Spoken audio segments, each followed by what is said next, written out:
ಇವತ್ತು ರಾಜ್ಯದ SSLC ಫಲಿತಾಂಶ ಹೊರಬಿದ್ದಿರುವಂಥದ್ದು. ಈ ಹಿನ್ನೆಲೆಯಲ್ಲಿ ಬಾಗಲಕೋಟೆಯ ವಿದ್ಯಾರ್ಥಿನಿ ಅಂಕಿತಾ ಏನು ಕೊಣ್ಣೂರು ಏನಿದ್ದಾರೆ ಅವರು ರಾಜ್ಯಕ್ಕೆ ಫಸ್ಟ್ ರ್ಯಾಂಕನ್ನು ಪಡೆದಿರುವಂಥದ್ದು. ಖುದ್ದು ಈಗ ನಮ್ಮ ಜೊತೆನೇ ಅಂಕಿತಾ ಅವರು ಇರುವಂಥದ್ದು. ಅವರ ವಿದ್ಯಾಭ್ಯಾಸವನ್ನು ಹೇಗೆ ಮಾಡಿದರು ಮತ್ತು ಫಲಿತಾಂಶ ಬರೋದಕ್ಕೆ ಪ್ರಮುಖ ಕಾರಣ ಏನು ಎಂಬುದನ್ನು ಅವರ ಬಾಯಲ್ಲೇ ಕೇಳ್ತಾ ಹೋಗ್ತೀನಿ. ಮೇಡಮ್ ನಮಸ್ಕಾರ. ನೀವು ಇಡೀ ರಾಜ್ಯಕ್ಕೆ ಫಸ್ಟ್ ರ್ಯಾಂಕ್ ಬಂದಿರುವಂಥದ್ದು, ಏನು ಅನಿಸ್ತಾ ಇದೆ ಸದ್ಯಕ್ಕೆ? ಸರ್ ಮೊದಲನೇದಾಗಿ ತುಂಬ ಖುಷಿ ಆಗ್ತಿದೆ ಸರ್. ಖುಷಿಗಂತೂ ಮಿತಿನೇ ಇಲ್ಲ ಅಂತ ಹೇಳ್ಬೋದು, ಅಷ್ಟೊಂದು ಖುಷಿ ಆಗ್ತಿದೆ ಸರ್. ನೀವು ಅನ್ಕೊಂಡಿದ್ರಾ ಫಸ್ಟ್ ರ್ಯಾಂಕ್ ಬರ್ತೀನಿ ಇಡೀ ರಾಜ್ಯಕ್ಕೆ ಅಂತೇಳಿ?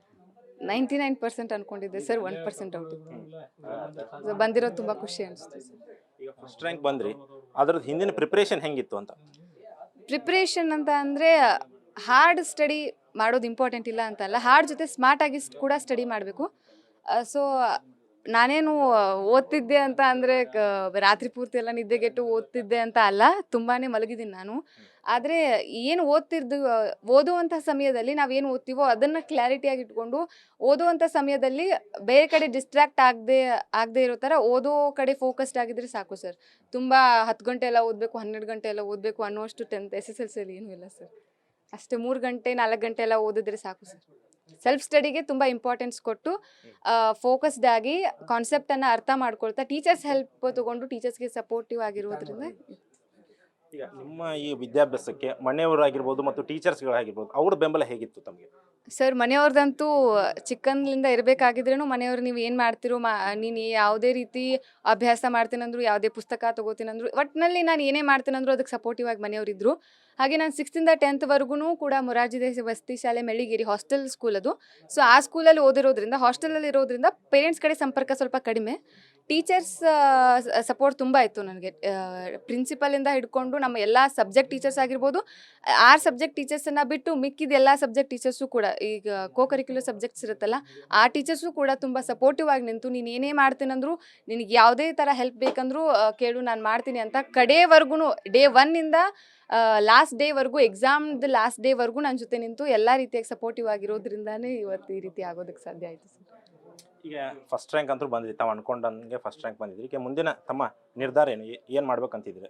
ಸರ್ ಈಗ PUC ಸೈನ್ಸ್ ಮಾಡ್ಬೇಕಂತ ಇದ್ದೀನಿ ಸರ್. ಆಮೇಲೆ JEE ಎಕ್ಸಾಮ್ಗೆ ಅಟೆಂಪ್ಟ್ ಮಾಡ್ಬೇಕಂತ ಇದ್ದೀನಿ ಸರ್. ಏನಿಲ್ಲ ಸರ್. ಈಗ ನೆಕ್ಸ್ಟ್ ನೀವು ಫ್ಯೂಚರಲ್ಲಿ ಏನಾಗಬೇಕು ಅಂತ ಬಯಸ್ತೀರಿ? ಸರ್ ಫ್ಯೂಚರಲ್ಲಿ IAS ಆಫೀಸರ್ ಆಗಬೇಕು ಸರ್. ಯಾಕೆ IAS ಆಫೀಸರೇ ಯಾಕೆ ಆಗಬೇಕು ಅಂತ?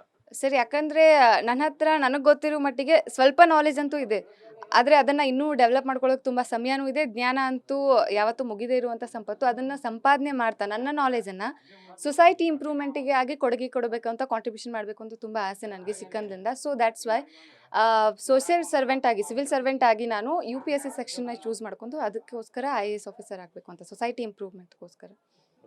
ಇನ್ನು ನನ್ನ ಜೊತೆ ಅಂಕಿತಾ ಅವರ ತಂದೆಯವರು ಕೂಡ ಇದ್ದಾರೆ, ಅವ್ರನ್ನು ಕೂಡ ಮಾತಾಡ್ತಾ ಹೋಗ್ತೀನಿ. ಸರ್, ತಾವು ಕಲ್ತಿಲ್ಲ ಎಂಬ ವಿಷಯನ ಕೇಳ್ಪಟ್ಟೆ. ಸೊ ಕಲ್ತಿಲ್ಲ ಅಂದರೂ ತಮ್ಮ ಮಕ್ಕಳನ್ನ ವಿದ್ಯಾಭ್ಯಾಸಕ್ಕೆ ಓದಿಸೋದಕ್ಕೆ ಸಾಕಷ್ಟು ಒತ್ತು ಕೊಟ್ಟಿದ್ರಿ ಅಂತ ಕೇಳ್ಪಟ್ಟೆ. ಸೊ ತಮ್ಮ ಆಸೆಯಂತೆ ತಮ್ಮ ಮಗಳು ಈಗ ರಾಜ್ಯಕ್ಕೆ ಫಸ್ಟ್ ರ್ಯಾಂಕ್ ಬಂದಿರುವಂಥದ್ದು, ಇವಾಗ ನಿಮ್ಗೆ ಏನು ಅನಿಸ್ತಾ ಇದೆ? ನಮಗೆ ಖುಷಿ ಅನಿಸ್ತತ್ರಿ, ಒಳ್ಳೇದು ಅನಿಸ್ತತ್ರಿ. ಯಾಕೆಂದ್ರೆ ಕಲಿಬೇಕು ಅನ್ನೋದು ಆಕೆಯಲ್ಲಿ ಆಸೆ ಐತ್ರಿ, ನಮಗೂ ಕಲಿಸ್ಬೇಕು ಅನ್ನೋದು ನಮ್ಮಲ್ಲಿ ಆಸೆ ಐತ್ರಿ. ಅವಳು ಚಿಕ್ಕವಳಿದ್ದಾಗಿಂದನೂ ಈಗೇನು ಹೀಗೆ ಐತಿ ರೀ. ಸಣ್ಣಾಗಿ ಒಣ್ಣೆತ್ತೆ ಹಿಡ್ಕೊಂಡ್ರೆ ಇಲ್ಲಿ ಮಟ್ಟ ಆದರೂ ಆಕೆ ಯಾವತ್ತಿರೋ ಮುಂದೆ ಇರ್ತಲ್ರಿ, ಕಲಿಬೇಕು. ಏನಾದರೂ ಕಲಿಬೇಕಾದ್ರೆ ತಮಗೇನಾದರೂ ಅವು ಹೆಲ್ಪ್ ಕೇಳಿದ್ರೆ ಅವಾಗ ನೀವು ಅವು ಏನು ಬೇಡ್ತಾಳೆ ಅದನ್ನ ಕೊಡಿಸ್ಕೊತ, ಅವು ಏನು ಪುಸ್ತಕ ಅಲ್ರಿ, ಈಗ ಏನೇನು ಕೇಳ್ತಾಳೆ ಅದನ್ನ ಸಹಾಯ ಮಾಡ್ಕೊತ ಹೋಗಿವ್ರಿ. ಇನ್ನು ಅಂಕಿತಾ ಅವರ ತಾಯಿಯವರು ಕೂಡ ನಮ್ಮ ಜೊತೆ ಇರುವಂಥದ್ದು. ಮೇಡಮ್, ಈಗ ನಿಮ್ಮ ಮಗಳು ಫಸ್ಟ್ ರ್ಯಾಂಕ್ ರಾಜ್ಯಕ್ಕೆ ಬಂದಿರುವಂಥದ್ದು, ಈಗ ಸದ್ಯಕ್ಕೆ ಏನು ಅನಿಸ್ತಾ ಇದೆ? ತುಂಬ ಖುಷಿ ಆಗ್ತಿದೆ ರೀ. ನನ್ನ ಮಗಳು ಮತ್ತು ಫಸ್ಟ್ ಬಂದಿದ್ದಕ್ಕೆ ತುಂಬ ಹೆಮ್ಮೆನೂ ಅನಿಸ್ತಾ ಇದೆ. ಮತ್ತು ಆಕೆ ಏನು ಮುಂದೆ ಮಾಡ್ತೀನಿ ಅಂತ ಅದಕ್ಕೆ ನಾವು ಸಪೋರ್ಟಿವ್ ಆಗಿ, ಆಕೆ ಯಾವುದೇ ಜಾಬ್ ಮಾಡ್ತೀನಿ ಅಂದ್ರೂ ಅದಕ್ಕೆ ನಾವು ಸಪೋರ್ಟಿವ್ ಆಗಿ ಆಕೆಗೆ ಬೆಂಬಲವಾಗಿ ಇರ್ತೀವಿ. ನಿಮ್ಮ ಮಗಳು ಫಸ್ಟ್ ರ್ಯಾಂಕ್ ಬರ್ತಾಳೆ ಅಂತ ಅನಿಸುತ್ತಾ? ಇತ್ತು, ಬಟ್ 1% ಅಂದರೆ 1-2 ಮಾರ್ಕ್ಸಲ್ಲಿ ಇದು ಆಗ್ಬೋದು ಅಂತ ಅಂದ್ಕೊಂಡಿದ್ವಿ. ಬಟ್ ಅದು ಈಗ ನಿಜ ಆಗಿದ್ದಕ್ಕೆ ತುಂಬ ಖುಷಿಯಾಗಿ. ಈಗ ನಿಮ್ಮ ಮಗಳು ಓದ್ತಾ ಇದ್ಲು, ತಮ್ಮದೇನು ಅದಕ್ಕೆ ಹೆಲ್ಪ್ ಇತ್ತು? ತಮ್ಮ ಕಡೆಯಿಂದ ಏನು ಅವ್ರಿಗೆ ಹೆಲ್ಪ್ ಮಾಡಿದ್ರಿ ವಿದ್ಯಾಭ್ಯಾಸ ಟೈಮಲ್ಲಿ? ಆಕೆ ಪ್ರೈಮರಿ ಒಳಗೆ ಮನೇಲಿ ಇದ್ದಳ್ರಿ.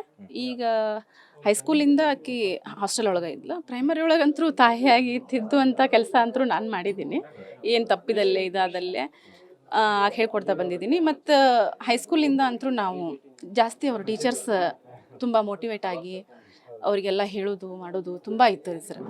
ಸರ್ ಸಪೋರ್ಟಿವ್ನು ತುಂಬ ಇದೆ ರೀ ಆಕೆಗೆ.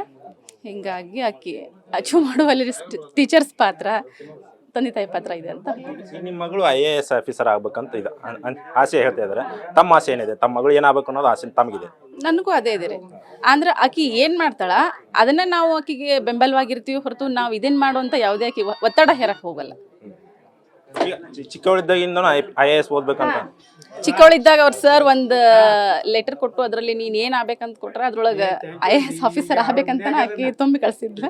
ಅವ್ರು ಆಗಿಂದನೂ ಅವ್ರ ಸರ್ಗಳಾತು ಪ್ರೈಮರಿಯಿಂದನೂ ಟೀಚರ್ಸ್ಗಳು ಆಕಿಗೆ ಅದು ಆ ರೀತಿ ಮೋಟಿವೇಟ್ ಮಾಡ್ಕೊತ ಬಂದಿದ್ದಾರೆ.